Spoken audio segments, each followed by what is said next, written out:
义上的再雕，出雕烧了嘛，所以是再雕。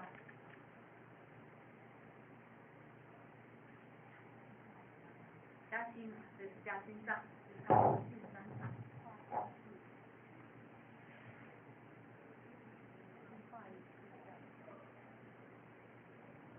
心脏，这个我们现在也叫心脏，这是心脏。肾脏，日本的肾脏，这是肾脏。气脏，我们一般比较常用。你们看到从刚刚从历代课本一直到现在，那里特别放了一个红框。气脏本，它的教刊记，它放在头上，所以我们用它灌注。在气脏本开始的时候，它开始有了教刊记，就放在那个它写一无别字啊。我要怎么找到这一行到底是哪一个？就看那个不是有一个黑点，那个教刊记灌注的下面是不是有一个黑点？这个。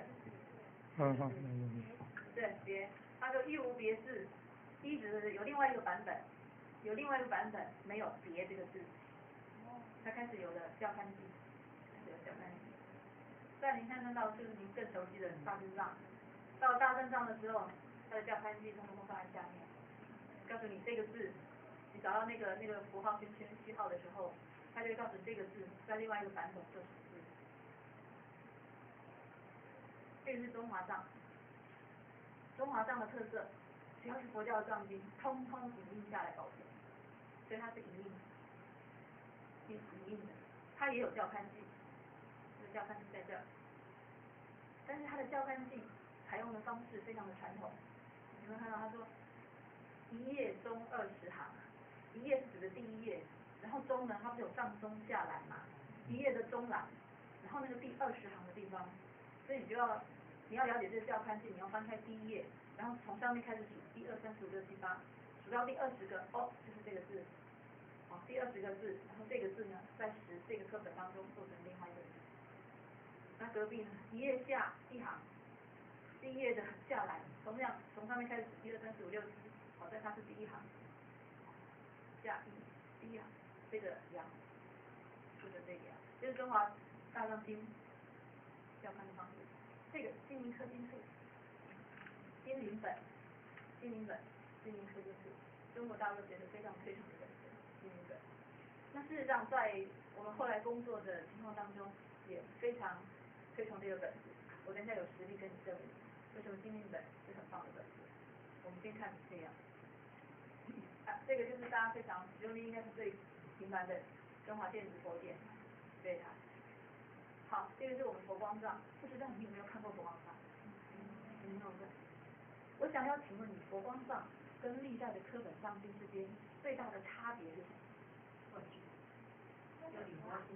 标点符号，新式标点符号。除了这两个之外，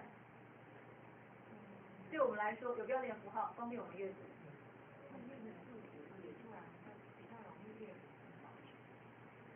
就是有注解的东西。对，我们现在是，因为它有分段，有分段落，对，比较适合现代人阅读的视野，空间视野格局。还有那个注解是非常的丰富。在历代课本藏经当中，没有标点，没有分段，它就从第一个字写到最后一个字就结束了。那刚刚我们可以看到有大正藏，还有西藏，还有中华藏，是不是有教刊？除了这几个版本有教刊之外，历代所有的歌本，像我们刚刚看到的历本、西沙、心藏，完全都没有教刊记。然后如果您再仔细阅读的话，你会发现在历代课本当中，它的笔记非常的多，几千年流传下来，当时很流通的字，对我们现在来说，通通都成为古字，算是家常便饭。你可以看到，从所有都圈出来的。有的后来没圈的，因为当你的古字看熟了之后，你跟他一回生二回熟，所以你不用再圈出来，就马上就可以直接处理。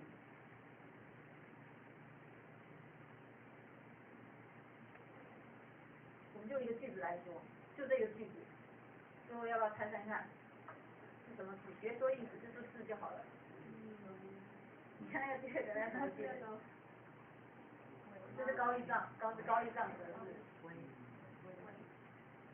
很好很好，为字，它然后嘞，它第三个字，第三个字，对，你看他每个人是不是这菜都是一样的？那在第四个，第四个字。这第四个字啊，我印象特别深刻。我们查了多久？所有能查的字典工具都查遍了。第二个字如你所说的，它是尾没有错。第三个字是柴，木材的柴。第四个字是插，对，插其地。这六度奇迹里面的句子，对对对，主要是要告诉你，在古课本当中非常多的古字。有时候它古字如果跳着，哎，我们还可以就前后文去猜它的意思。可是如果在一句当中就很多古字，跳一步，跳三步，都已经跳三步了，这个意思已经是没办法猜。对，所以为什么古老的藏经一定要整理？因为里头太多的古字，障碍了我们能够去阅读佛法。那也许咱们可以说，哎，我们现在都有大正藏啊，大正藏都已经帮我们转好了。那我们就再来看，转好的大正藏里面又存在了哪一些其他应该要注意的问题？然后现在你看到是在古老的藏经当中，它有很多的缺损字。缺损字为什么？因为经过历代了之后，那个已经剥落了。后代在印的时候，哎，只能照这样子印下。因为藏经没有人敢动它一个字，所以你可以看到，就这个来说，它是上都是缺笔字，不是缺笔字，缺损字，都是缺损字。这里头你可能会觉得是刀啊，结果它掉了上面，还掉的刚刚好，变成了刀字。刀字，我们还碰到那个藏经的一个字，一个完整的字，它因为它收藏的时候会有虫咬，那个虫，我们觉得说那个咬藏经的那个虫，还不是一般的虫，它会咬的刚刚好，也跟咬的刚刚好，然后就变成另外一个字，这种情况常常出现。好，那个是一个大字，这种掉字的情况非常多。好，我们刚刚说到，在古老的藏经当中是不是有很多的古字？哎，那这个是在还有什么问题呢？在古老的藏经当中，这是金文峰引用的高丽大藏经，大理婆沙论。你可以看到红色框起来这两部分。金文峰啊，在放那个一版的时候放错了，所以这两栏应该要对调。左边这边是大理婆沙论的第102卷，它右边是第103卷。这个是102卷的第5章，我们可以看这里就会知道。102卷的第5章，那一边是103卷的第5章，放错了，放颠倒。咱怎么知道放颠倒呢？你可以读，这一章应该对这一章，对不对？对，你就可以从这个字接过来这个字。对，你看，决定信者及不信者，不因危险诸变质，若不定者，因为见之方面引令诸佛正法。交叉读就读通了。好，这也是复字未读众语，复作自说。就是在古老藏经里头，除了刚刚的我们说的有很多的古字，还有很多的缺损字要拆之外，再来在新文中在引用的时候，它破版这种情况也出现。这也是一个很有趣的，就是在中华大藏经当中，诸大统入楞结经，因为他这里写的这个是经文啊，他说如属世人啊，虽不苍玉啊，他是遇雷为发，那个老鼠咬你，那个伤口可能好了，就毒在里面，打雷的时候，那个毒就会发出来。所以您看到他的那个引用本当中是遇放大在这里，那个雷字是不是除了第一杠之外，中间下雨的那个雨通通缺损了，增加下面那个田字，剩下那个田字，所以这是应该是雷字的缺损字。这个雷字的缺损字，好，到续账本的时候，看到了续账本的时候，他拿到的本子就已经是缺损了，就已经雷字已经缺损了，他就只认识下面那个田字，所以他就只刻了下面这个田字。你可以知道这个问题吗？所以他只认识这个字，他就照放天字那个火字天字照放，所以地语，然后因为雷字缺损了，上面他认的那个田字，他就放了一个田字在下面，所以就创造了另外一个展示，这很有趣。好，这也是在中华本当中，你看到红色圈起来这个部分，故事什么志向，志是向的，调字，知己有急有慢。然后第二点，善见己，善见是一个人，善人民嘛，善见己其所见，养之，怎么会养之？然后是跳二，上面已经是第二点了，我们再下来还是第二点，再下来还是第二点。后来我们经过跟气煞上比对，把这个整个红色的部分都必须要抽掉，抽掉以后就对了。养之什么？举其所见，养之生世皆世尊。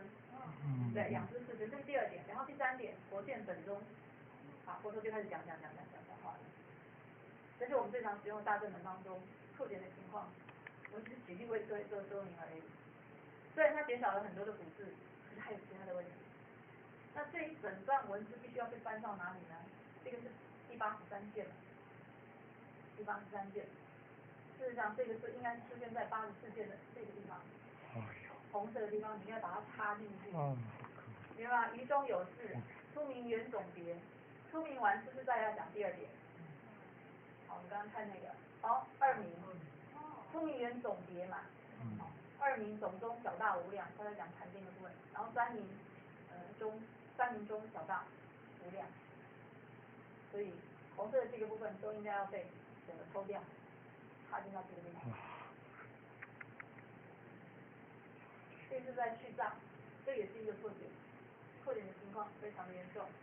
就是红色框起来的这段夹住，它其实必须要回到那个位置，因为这一段话是大会菩萨他在问世尊的问题，结果如果直接读这一段文的话，没有了大会菩萨问世尊的问题，怎么会有佛告大会必经必经的这个剧情继续往下发展？这也是一个错解，这也是另外一个问题，这也是大正藏。我们看到这个是大乘唯识论序，有没有？但是如果你实际上去读它的序的内容，它的序的内容是在介绍一部叫做破色经论，它的内容在介绍破色经论，破心。破色经论是谁呀？破色经论也是唯识学派的典籍，但是是另外一部叫做唯识论。它跟这个的名称是不是很像？这个叫大乘唯识论。破色经论指的是唯识论，就少了大乘两个字。那所以这个序是唯识论的序，因为唯识论又叫做破色经论。那大正本把序放错了。我们怎么知道大正本把序放错了呢？气杀，比较气杀，气杀是放对的位置。气杀的这个序就是放在唯识论之下。唯识论它跨口又叫做破色经论，然后你再来读这个序，你会觉得没有错，这个序是应该跟着那个，而不是跟着大乘唯识论。所以在大正本当中，除了我们刚错点的问题之外，还有序放错的问题。这个也是在大正里面框起的那个是寄送。那这个寄送，我们一般最常使用的就是那个吉贝塔。这个是吉贝塔，对。那在吉贝塔当中的时候，它只要是寄送哦，它是不是会用绿色的颜色标示，用绿色的。然后如果不是寄送的部分，它就会用黑色的两种色系。那这一段文就是配大正的这一段文。那在大正的这一段文，它的底本也是高低上，通通都是这一段是属于寄送。可是到了吉贝塔的时候，它没有变颜色，没有变颜色就表示变成是内文而不是寄送。所以跟原来的是不是有差距？好，从刚刚我们所举的一些例子当中，主要是要让您知道为什么已经历代科本上是已经有这么多种版本了，为什么大师说我们还要重？这时候我们就必须要，就是上穷碧落下黄泉，把所有跟拿回上来说，把所有跟唯识有关的典籍，不管是从历代科本还是从历代的经录，只要是跟唯识有关的典籍，我们通通都要先抓出来。假设有300本好了，那300本当中我们就开始造册，把这300本先造册。这300本当中，然后我们要一一读它的内容。就它的重要性，对它的核心价值来说，我们必须要先挑出第一批我们要整理的博士学的典籍。那假设在300本当中，我先挑出了50本，方便说叫做最重要的50本好了，最重要的50本，那我就会把这50本当中再另外的再进行造册，造册的这几个部分。然后300本对不对？然后我50本是我要好好来整理的。这50本当中，回到我们刚刚的，我们把它叫做全文收。50本全文收，另外的250本，我们把它叫存目解提要，就是我放在最后的地方，对它做介绍，还有输出的记录在后面。如果这一轮我们16大类书都整理完了，下一轮国光正藏出来了，我们要出国光续藏的时候，那我们就会从剩下那250当中，再去找第2批我们要整理的博士学的典籍带出来整理。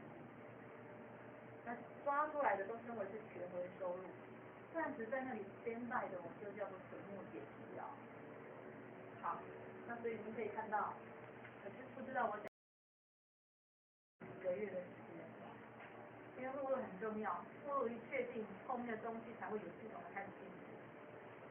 所以您可以看到，首先你可以看到类别，在我目录当中的内容，类别它属于经部，然后第几册，这第几册就第一册当中，它收录了2部典籍，第一部典籍是菩萨弟子经，然后菩萨三界经，后面目录的排序是按照它著作的年代、翻译的年代，然后再来你有看到那个有页数，因为我们一册必须要控制到500页到600页之间，在这个左右，所以每一册有多少个页数，我们都要准确的算出来。那再来，这部典籍的底本是什么？要记录在上面。在那个看到那个备注栏的地方，备注栏的地方，为什么我要在300本当中，在300本当中，为什么我选出来的50本当中，我要收菩萨弟子经这一本？一定要有理由说明，一定要说明理由。它理由是什么呢？因为菩萨弟子经，它是都有大本，也是中国有大本菩萨界最早的开始，所以我们必须要收入这部典籍。那像菩萨三界经来说，我就觉得他的菩萨论是有跟6种，跟新有5界的论证嘛，他们论证的依据就是依据菩萨三界经。总有一个理由，总有一个理由让我们觉得在必须要整理的典籍当中，一定要包括它。这是我们的目录，所以在备注栏当中都有注明理由，它的重要性。好，那现在当你们看在第34册的地方，第34册的地方画红框的地方，我们收录了文学痛点，谁的作品进了朝代？民国的没有进，这个是佛光藏，清朝，只有到清朝，只有到清朝。那我们是不是民国的人？对，清朝的人可以收到清朝。那我们大师觉得我们的责任是把民国以后这个时期的佛学大家的作品，如同祖师大德一样，我们把它放入到藏经当中去。所以我们的佛光藏当中收录了民国以后的佛学大家的作品。如果我们不把这些大家的作品收录进来的话，到了几千年以后，可能没有人知道当初有人留下这么精彩的智慧结晶。所以佛光藏的一个特色，它收录了现代的作品。但是关于所谓的要收录现代佛学作品这个，其实蛮有争议的，因为谁收谁不收啊？要收谁不收谁？所以当我们拟好这个目录之后，我们还要去请教很多的学者专家，您认不认同古代的做古的，大家都没有意见。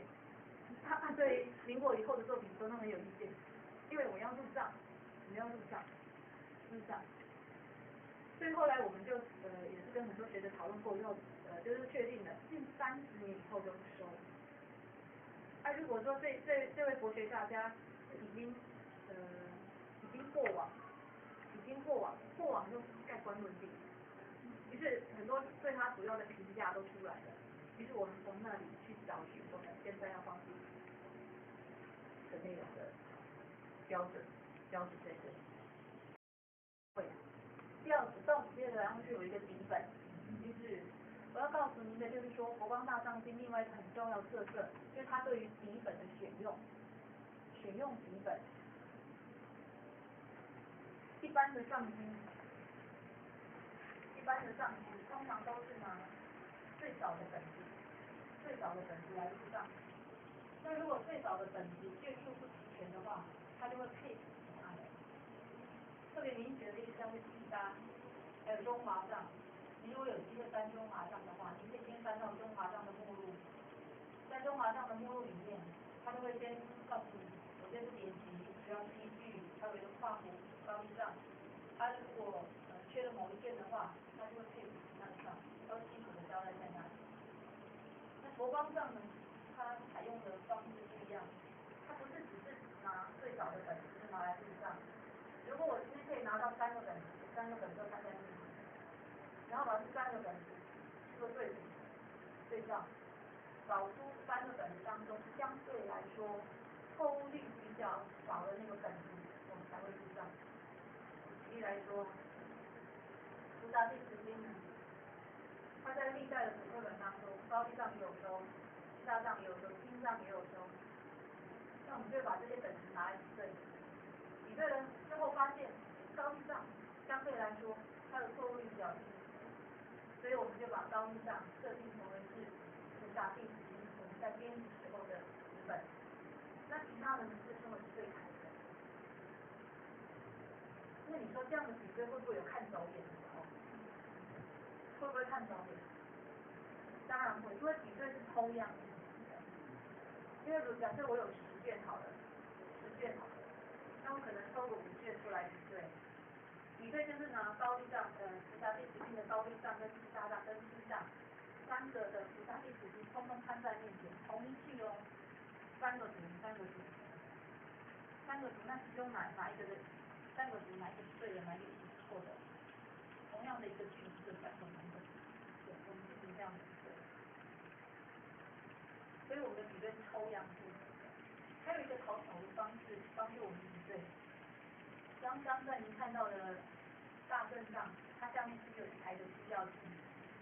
那我们要比对一个典籍的时候，我们就会去找大正藏比价。它如果那个下面的叙述特别多的，那个版本的对照数特别多的，显示那一页各种不同版本的用字可能问题比较多，我们就会拿下面情况比较多的那一件拿来进行比对。可是那是比对的时候用抽样的方式。那现在我们开始实际上做了，实际上开始做的时候，就是逐字逐句逐卷做的。于是抽样比对的时候，跟逐字逐句逐卷做的时候，常常有时候会有落差。没有落差的时候也有。那你落差的时候怎么办？他们已经做到一半以上了，你说要不要换几本？要不要换几本？换成跟全实你已经做了一堆了，当然要换。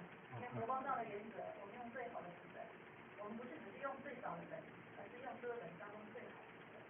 举个例子来说，楞解阿跋陀罗宝经，我去学派671个经。我们在抽样比对的时候，觉得高一本不错，相对来说它的错误率比较少。但实际上我们在做的时候，做到后来，都摇头不对。因为越做会发现，心藏版的错误率更少。不止心脏版的错误率更少。之前楞解它不是我是佛陀跟大会菩萨的问答吗？在心脏里面有一段大会菩萨跟佛陀之间的问答，它表现的形式比在高地藏当中的时候更清楚，让我们知道啊这一段是大会菩萨说的，哪一段是佛陀说的。在心脏当中的时候，它交代很清楚。不像高地藏。那实际上在做的时候，该换一本的还是要换。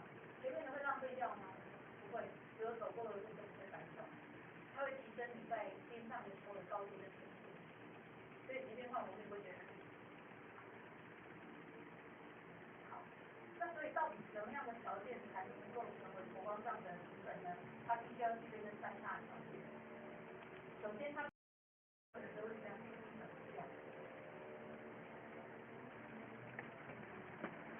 你可以理解为什么要找的越好？因为它在传抄的过程当中，越早的时候，它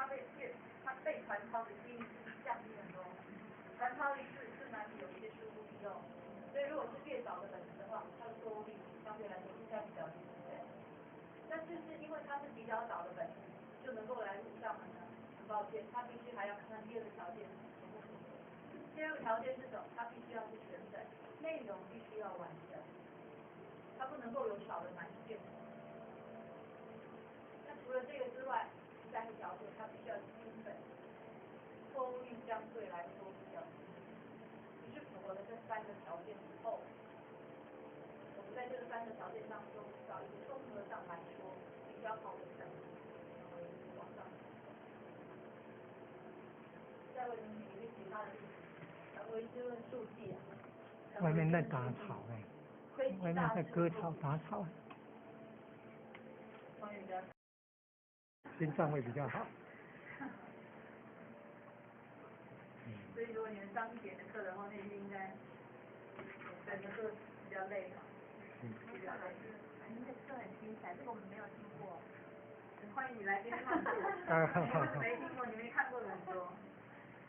我过去在读书的时候，一路读书上来，我刚刚说的这些我也不懂，可是边上处在里面，你在里面清醒久了，跟着大伙一起工作，慢慢，我们的生命从当下减下的这个反复，透过这些藏经，让我们的生命一直慢慢延伸。如果说高丽藏是最古老的，我们的生命就可以长达到这么远的时间，跟那些古老的藏经在一起的时候，你觉得你的生命在扩张当中。所以欢迎你来边上做，可能参观也可以，心灵中华都有。可是你看到第39这个地方，它的卷数不全，它有残卷，所以即便它是最古的本子，我们都没有办法考虑，很遗憾没有办法考虑，所以就只能够在下面的这4个当中去比对，比对了之后发现大正藏相对来说是比较棒的本子，所以我们就会选大正藏来做我们的基本。比如说佛光藏他在选基本的时候，他并不拘泥于一定要找最古的本子，越早的本子越好。可是我们从越早的本子之外，我们还要看它其他的条件，看3个条件具足，然后来作为基本。能显中边慧日论，玄奘大师的弟子慧沼大师的作品。能显中边慧日论，唯识学派的佛性论，要看这部。有两个版本有收，续藏还有大正。比对的时候续藏错误率比较低，可是很可惜，在卷一的地方，它有一个200个字的缺文，200个字的缺文，它不是缺一卷，它缺了200个字，所以这样的本子我们就不能用，只能够把它当做对刊的时候、校刊的时候的依据，所以我们就只能够用大正本做我们的基本。解生密经书，这也是一个很特殊的。解生密经书它是圆策大师的作品，所有解生密经是唯识学派的6经11论当中之一，所有解生密经的注解书唯一现存留下来保存下来的就只有解生密经书，所以非收不可，非收不可。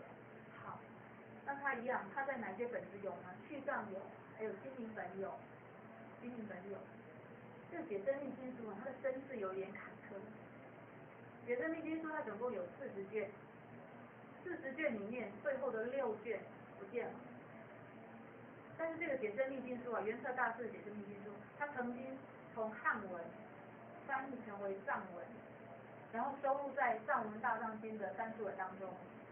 那现在汉文的解生密经书最后6卷不见了，对不对？于是就有一个叫观空法师的，他又从藏文当中又把它叫还译成为汉文。这6卷呢，他译好之后，他就拿给赵普老太，赵普老认证过以后说，这个写的跟前面的能够符合，而且重叠后，所以就把他翻译的不错，所以就把这6卷回去，才完成了解生密经书40本。所以最后6卷是从藏文还译回来。但是还译回来的部分，续藏本没有放进去，只有金明本有放，所以别无选择，我们只能选择金明本做我们的基本，因为它最主要。好，那么刚刚我们说的是我们佛光藏的一个特色，就是对于这个选择，它灵活在各种版本当中去选择一个综合来说是比较好的本质。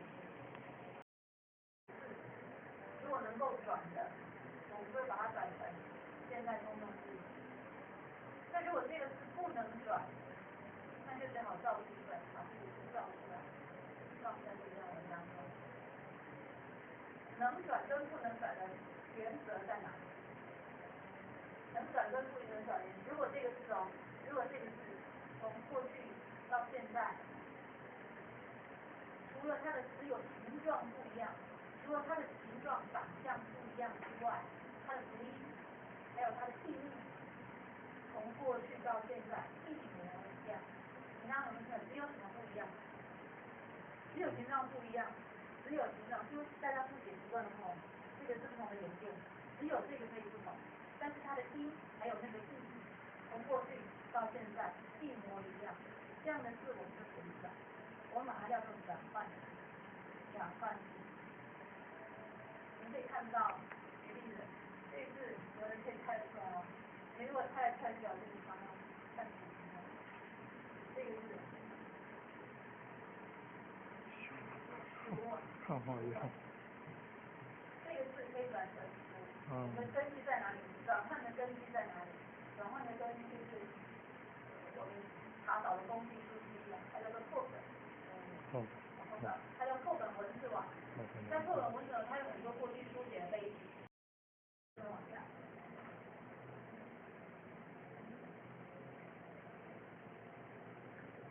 好，这个。看到这个字你一定很开心，终于有一个认识的字。你一定会说他是朋友对不对？你一定会说他是朋友。对，当然不是。啊，他是明天的你，对，我们怎么知道他是明天的你？在我们的一个工具书当中，我们有查转换词的工具书，叫《汉字字体规范》，这是一个日本的老教授，72160这个编号当中是证明这个字。其实如果你说看到，这个就是朋友的朋嘛，那你就放到那段的文音当中的时候啊，你会觉得文意错，我们要来教他。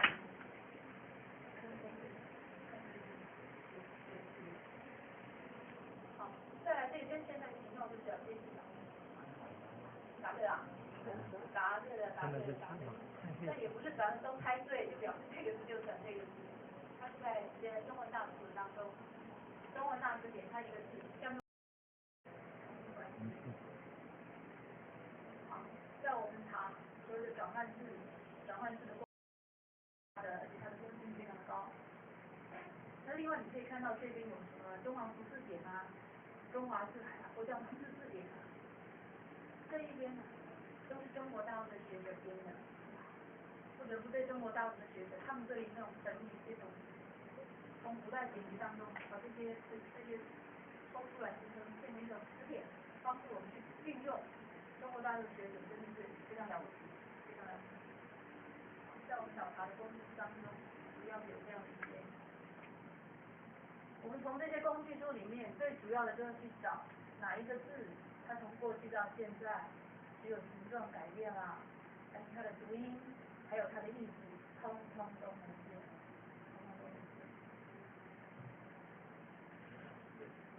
不用休息，我想讲完了，然后赶快讲完，然后让你去休息。因为你3点钟还有。后，你这里资料一定要留下来，所以就形成了我们在刚在编辑过程当中，我们不是有一个编上百问吗？把所有古代的典籍当中、古课本当中遇到的问题，我把它分门别类收藏下来。这个也是我们收藏的一个资产，就是把所有的古字古字里面，通通把它收集下来。我们依据了哪一个转？你可以看到，我们这个排序的顺序是按照原始的笔画。没有办法按照部首，因为有的那个古字，你说它是什么部，根本说不出来。所以我们采用的就是这个字，你可以算得出来，总共几画，用这个笔画来做排序。排序。然后原字，这个原字者就是底本的用字，然后转换字就是现代通行字是哪一个？那它们之间的关系是什么？有的是因为货体字关系，你看到这个，有的就是正属字，然后越往下还有统字的关系。然后再来原字经典出处啊，就是说这个字我们是在哪一部典籍发现的，在哪一卷？它是在高丽上吗？还是在西沙上？在高丽上第15册，页数。然后后面是有源自词典出处，就是我们找到它在哪一个词典工具上找到的，一定要记录下来，不然未来有学者问我们说，哎，这个字你凭什么把它转成那个字？我们就要来看这里，因为我们目前累积到的分线说，我们有时候不太记得到底是出自哪一个字查到，所以我们就要必须要记录。我找到的根据是什么？我依据什么来转换这个字，把这个古字转换成现在的字？那源自词典出处后面应该还有一个叫做现代词典出处，就是转换自词典出处，一个是这个的出处，词典出处，一个是这个词典出处，因为我们必须要两相对照，同时来 check， 他们果然只有形状改变，读音跟意思从来都没变过。所以我们必须要在词典当中找到原字，也必须要在词典当中找到是现代字两相匹配，来确认这个字的确能这样转。所以我们就一路收集叫做我们的转换字表，这里有各式各样稀奇古怪的字，这个字也很奇怪。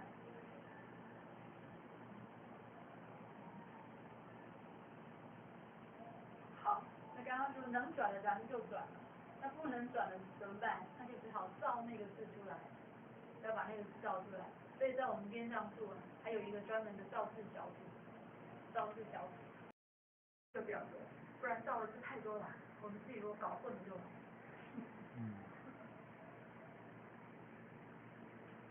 在古课本当中哦，除了有那个叫做很多的古字对吧？还有很多的缺损字，还有什么字呢？还有不少找不到的字，我们把它叫做代考字。那代考字怎么处理呢？比方说就这个代考字，高丽上对代考字来说，你说它跟这个笔长得有没有像？有啦。来，就只有缺一点。对，它就缺这一点。可是我们查遍了所有的转换字词典工具书，就是找不到没有这一点的笔字。那怎么办？可是它又跟这个几乎90%以上的神似了，有没有？这样的情况底下，我们不会去造这个找不到的字，因为它两个彼此之间长得非常的像，就像双胞胎一样，长得非常的像。于是这时候我们也会把这样的代考字通通记录下来。然后我们这时候如果我的笔本是高丽藏，我就会把其他这样的同样的这个字拿出来，对他们两个非常层次的情况底下，我们就会做一个特殊的处理，就是把这个字依据记沙本半词先转成对，一方面是为了减少找不到的字，我们刚刚说我们是造字，那也希望我们的造字的比例几率能够降低，所以一小部分的字我是会做这样设计。这也是一个代考字，我们到现在为止所有的字典都找不到，所以要同样的手法，整理好已经整理干净的本子上面，我们就开始做标点分段跟校勘的动作。在上面你有没有看到放了很多的引号？这就是注疏类。注疏的典章最大一个麻烦是它里头有很多的引经据典。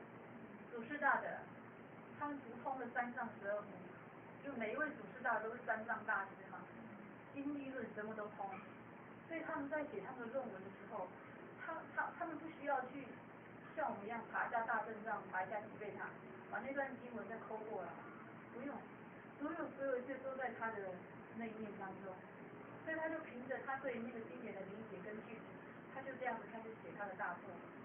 但是他们有时候，他们不像我们这样逐字逐句，他们有时候是大意的方式，有时候是以他们对藏经特殊的诠释的方式。那我们在做标点的时候，我们就要去查资料。所以为什么在从事边上工作啊，要非常的细心，非常耐烦，因为有大量的时间都在查资料。比方说那个《瑜伽论卷52》啊，我除了放冒号以后，我希望帮读者放上下引号，让读者知道作者引用《瑜伽师地论》到底引用到了哪里。我希望帮助大家阅读，所以放上引号绝对不困难，困难是不是在放那个下引号？对，下引号要下到哪里？下引号要下到哪里？我们要查，有时候透过其他的著书类，或是透过论本自己本身来查证，发现可以引到这个地方，然后把它引起来。好，所以你看，光在这一页当中，是不是有很多的上下引号？对，下引号要引到哪里？对我们来说，是一件要比上引号更加谨慎的事情。那除了标点的动作之外，在佛光藏当中还做校勘。刚刚在秀各种版本的藏经的时候，长什么样子的时候，您都有看到这些，就是在序藏当中，它就是有灌注，它会告诉你说，比方说他说此彼呀，你就看这一行，看到那个黑点的地方，他说这个此，在有一本当中是彼这个字，然后中间你看到是大正本的校勘记，那校勘记罗列在这里，然后那个是中华藏的校勘。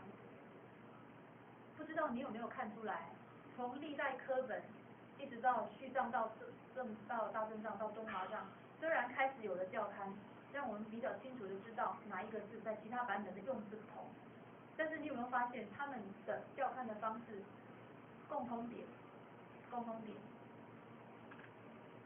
是不是都只是告诉我们另外一本做什么事，他不会告诉你哪一个是正确。通只是告诉你另外一本做什么事，另外一本做什么事。对，大师说啊，只是告诉你另外一本做什么事的话，读者还是搞不清楚状况，所以大师希望我们能够从所谓的底本是 A 这个字，其他的本子是 B 这个字或 C 这个字，我们帮读者在 A、B、C 当中做一个抉择，到底对这段文意上来说，是 A 这个字对，还是 B 这个字通，还是这个 C 这个字才可以？我们从 A、B、C 当中必须要挑一个出来，你不要让读者去选择，我帮你读，我帮你选择好，我把错误的还原正确，请你来读。所以对佛光藏的校勘来说，你可以看到这里是我们做的一个校勘，从这个词中比丘应以九相安住其心，重住境界相宜行施，摄心定住。它的底本呢，你可以看它校勘成它底本做客，所以如果我们照它底本的读法，它是无客，寻思随意跟起。无客要怎么读？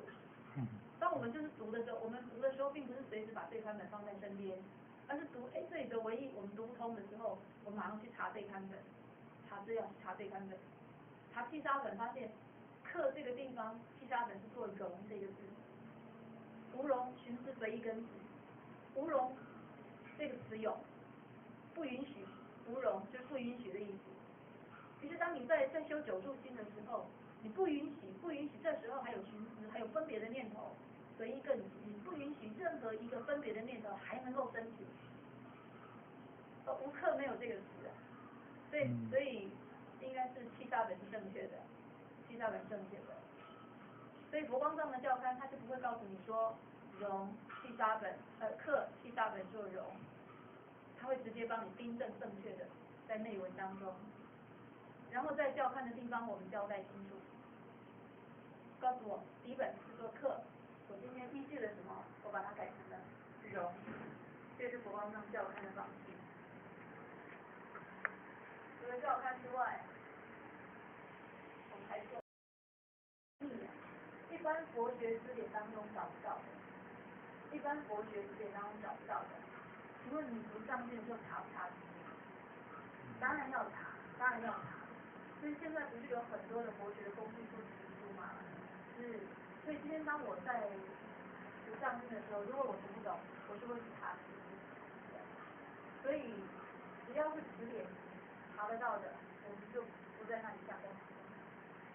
我们要做的是在一般的佛学词书当中查不到的那一类的资料，我们才在后面放。所以我们叫做艰涩语词才是，艰涩的定义跟一般佛学词典查不到一般人就读不懂意思。可是你去读，在很多的注解书当中，或者是像在那个《戒经密》里面，它对于很多词，它会在那里加注解。所以你现在看到的这个是在一些是第二题，下面有一个词啊，阿斯罗摩登体。这个词你在一般词库当中查不到，我们在哪里发现了它的解释？就是一些斯基论嘛，一些斯基论的注解书，一些论记，赫伦纳斯的一些论记，它就有解释什么叫阿斯罗摩登。还有在那个学印的一切经义里面，它也解释了什么叫阿斯罗摩登。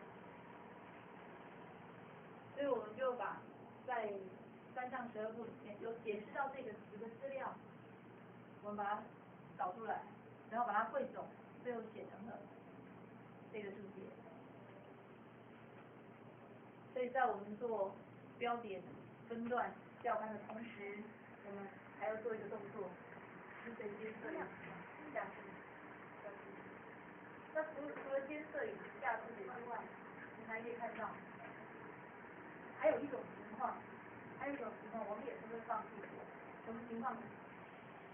什么是？你可以看到它的原文，它叫做或去或无，或去或无，以无为称。什么叫或去或无？什么叫或去或无？从它的前后文一来理解，查了词书，我们发现第二个或原来是困惑的意思。它都同样用了一个或字，可是上面这个或是我们现在所理解就是或者的或，可是第二个或不是或者的或，它是困惑的意思。在古书当中，这两个或通用。对，把这段文字就写下来。所以这种情况底下，我光上就会放进去，让大家知道，你不用再去想啦。第二个字，你把它想成是烦恼的那个或字，我一读下来，你就不成问题。再举一个例子，你看第二行的上面，菩萨知了，我们这个字我们念成结嘛，对，菩萨知结果见为过患。所以什么叫做结果？什么叫做结果？非常好。在古书里面，结跟这个结，这两个字也通，那所以这个地方应该是，它如果通的话，我们就不会去改字。基本的字不能乱动，该动的动，不该动的不能动，像这种通的我们就不会动。但是会旁边放一个注解，告诉读者说那个结字你不能念成结哦，因为不是结跟结通，所以这个结果变成是结果。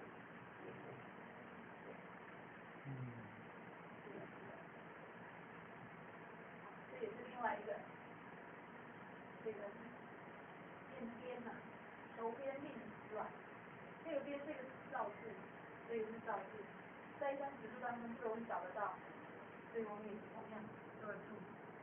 就在佛光大藏经里面，除了在校勘，我们刚刚说的一般国学词典找不到的，我们做注解。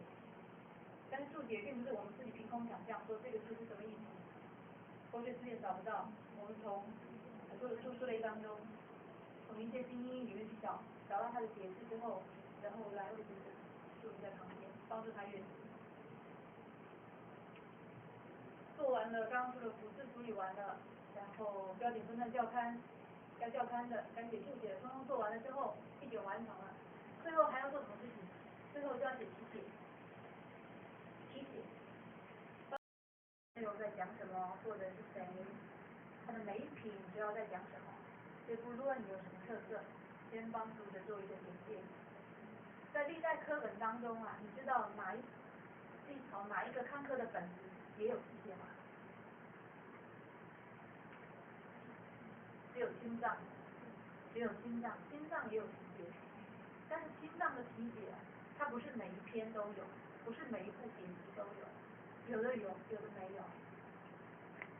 大师说，我们每一部典籍，我如果收了50部，每一部典籍，我都希望透过这里来告诉读者，在你阅读之前，先让你有一个整体的了解。所以我们都会写，但是这个题解必须要在做完了以后才写。因为编上逐字、逐句、逐卷，你通通做完了10卷之后，是不是只有你每一卷、每一个字、每一个意思都需要很准确，你才有办法做标点，才有办法分段？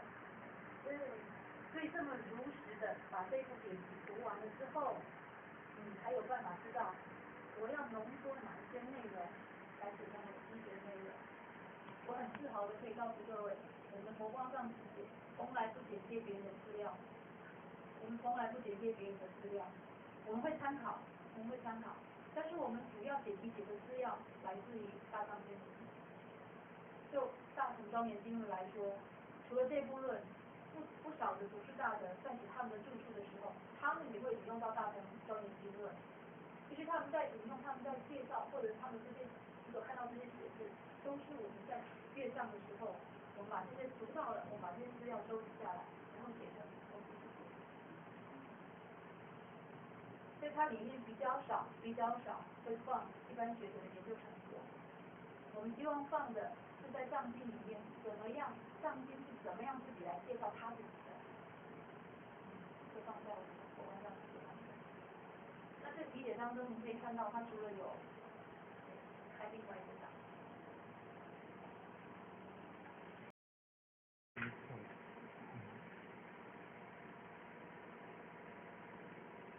好，题目没有办法放这个题目。再来就是它的特色跟影响，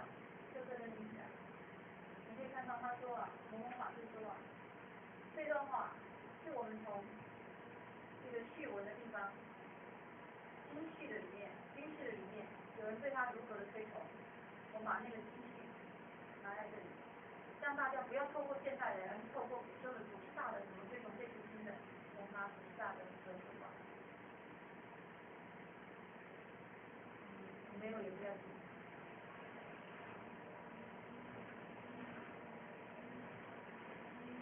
没有任何，谢谢。好，所以刚刚说的名称、作者、内容、影响特色，然后最后，我们一般基本上写题解的时候，包括这些内容，还有它的译本，它的译本有哪一些？最后卷本收录在历代课本上的哪一个地方？做一个基本的交代，跟我们理解就知道那个。那我们刚刚包括写完题解了之后，这一部典籍大家就可以交出来了。交出来之后给谁？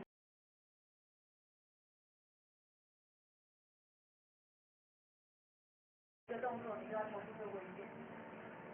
那二教做完以后，再交给三教。所以我们一部典籍，不要说一部好，一卷好了。在我们 team 里面，目前我的 team 里面有8个人，除了2个是属于排版小姐，一个是属于造字的人，剩下来的一部典籍的每一卷，每一个人都要看过，没有错。有10个人，10个人都要看过。但是每个人看的时候，是不是标点的方式会不一样，分段的方式是不是不一样？还有的对英文，大家的理解可能会不一样。所以那怎么办？我们就是需要所有的不一样集合在一起。如果通通都一样的话，那可能我完蛋，因为大家都没有看出问题出来。就是因为大家标的都不一样，所以帮助我们从不同的地方当中去辩论也好，再反复的讨论，再反复的思考也好，去找出这段经文到底应该要怎么标比较好。有一个古德说，相同是地狱。在一个团体当中，忘了是哪一个那个西方哲学家说的，他说相同是地狱。在我们边上是我们最讨厌相同，就是说这个地方你标逗号，大家都同一个逗号，表面上看起来大家一致通过很好，但是事实上不好。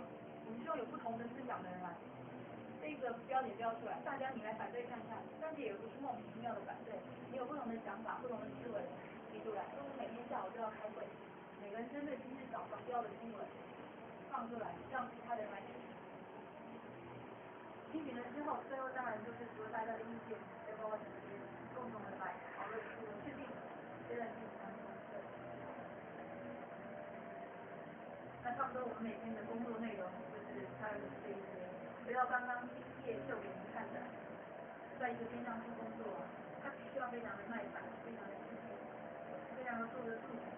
很多人到边上处来就觉得很可怕，因为除非难得有电话响，除非难得电话响，平常的时候没有什么声音，没有声音。做我们这个行，做我们这一行的，稍微有声音，旁边的是构成干扰。所以我们统一可以讲话的时间就是下午3点，大家看讨论问题，当然也不是很积极、很压迫的，就是说通通都不能讲话。我们就像训练学生，别人可能在思考他现在眼前碰到了什么事情，所以能够尽量不讲话，或者是要讲话就出去外面那个办公室，我们那个会是一个很专注、很凝聚的，但不是很沉重到让人家害怕的。所以欢迎你们下次来到编章会。但坦白说，编章会是一个很阴冷的工作。我说过，它没有什么掌声。现在一般在外面的人也不太喜欢从事主持人力，因为他耗的时间非常的长，所以也不太讨好。可是就是在我的记忆里面，就是有一群人，他们跟我一样，对统计整理大纲非常感兴趣，非常感兴趣。所以下次欢迎各位来到编章课的时候来认识这一群，你很喜欢跟主人做朋友，对整理项目非常有兴趣的这样。好，那花了1个半小时时间，不知道你有什么问题需要做交流？真的很累。